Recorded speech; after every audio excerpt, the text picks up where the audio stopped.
friends, how about 5 minutes of good news today?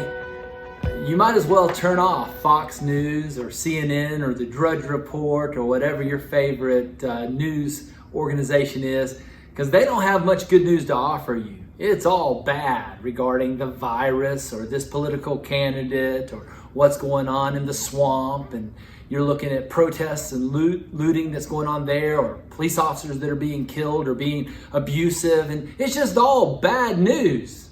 So how about some really, really good news? The good news. And I know you've heard this before, but you've been swimming before, and sometimes it's really good just to get in the pool, get on a raft, and enjoy the water and just soak it in. So I'm going to read to you from Ephesians chapter 2, and I'm really not going to make that many comments after. I just like to comment as I walk through it. And I want you to be listening for two things: the really bad news of what you bring to the table, overcome by the really good news of what God brings to the table.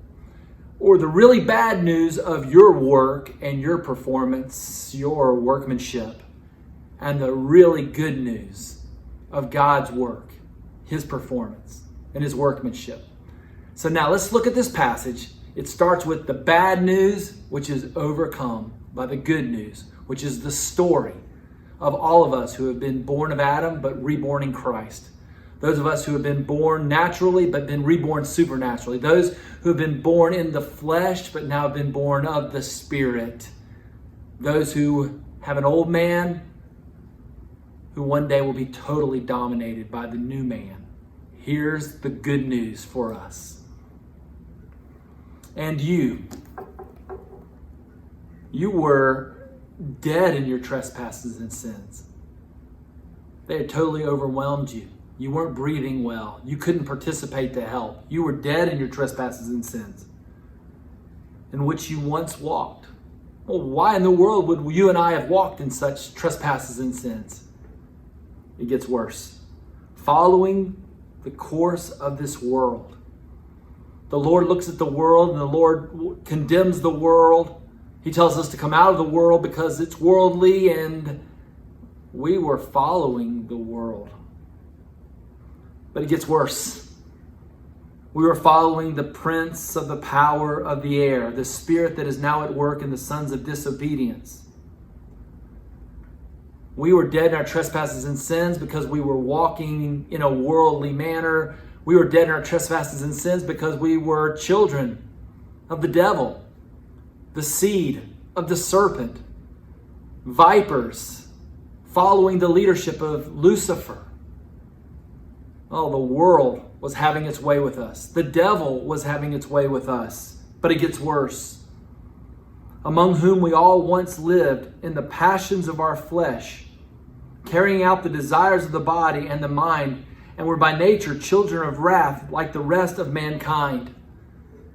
You see that? The perfect trifecta. The world, the flesh, and the devil. You see, it wasn't like the world and the devil were calling us one way, but our insides were craving another. No, our insides here, our flesh, our inclinations, our desires, were perfectly in lockstep with the devil and the devil's world. So we were abused by the world, the devil, and our sinful flesh. How abused were we? We were dead in our trespasses and sins. And the wrath of God was being poured out upon us. But then come those next great words. But God. But God, being merciful. But it doesn't say that. It says being rich in mercy. Just saying merciful wasn't enough. He's rich in mercy. And God, being in mercy and love. But it says more than that. It says His great love. So He's rich in mercy. And He has great love for us. Even when we were dead in our trespasses, made us alive together in Christ. He looked at us who were sons and daughters of the devil. He looked at us who were totally depraved within. He looked at us who were walking in step with this world, who were cursed, damned, condemned, and already dead in our trespasses and sins. And He made us alive together in Christ. By grace we have been saved. He didn't look at our works and pay us in accordance with them. He graced us. He gave us that which we didn't deserve.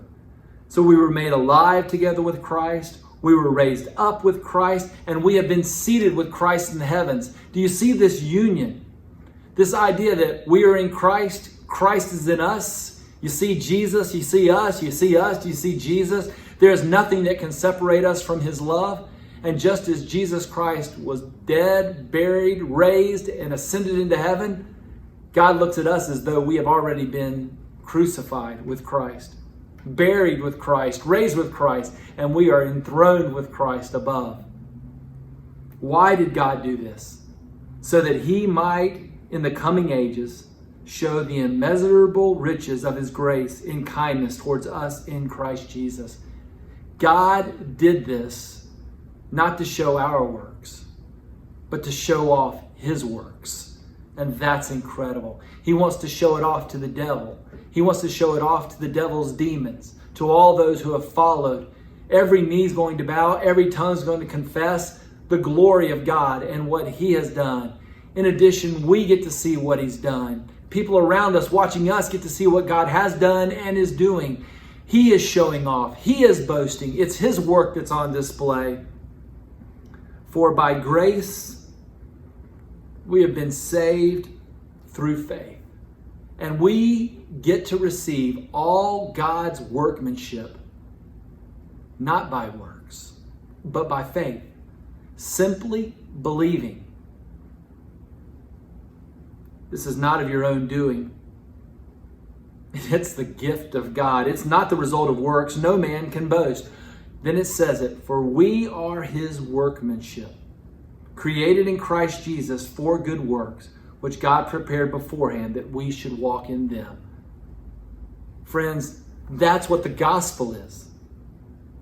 The gospel frees you from having to work. The gospel frees you from having to perform. The gospel frees you from trying to get that which you deserve.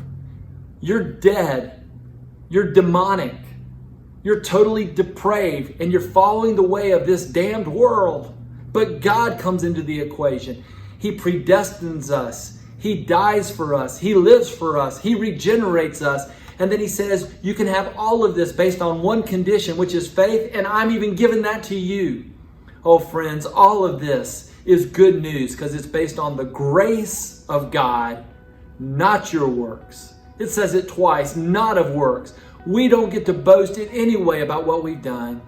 And the best is yet to come because we are his workmanship. And now he continues to work in us, through us, with us, because he loves to boast and make his name great. And the God who saved us and has sanctified us is allowing us to show forth his sanctification in us, that the rest of the world can see and give glory to him. So full of love, mercy, and grace. And even now, the best is yet to come. So rejoice. Look at your sin. Hate it with all your might. Look at your Savior. Realize what he has gifted to you. And smile today. Enjoy God and glorify him. For the work of God is great. Great is his workmanship.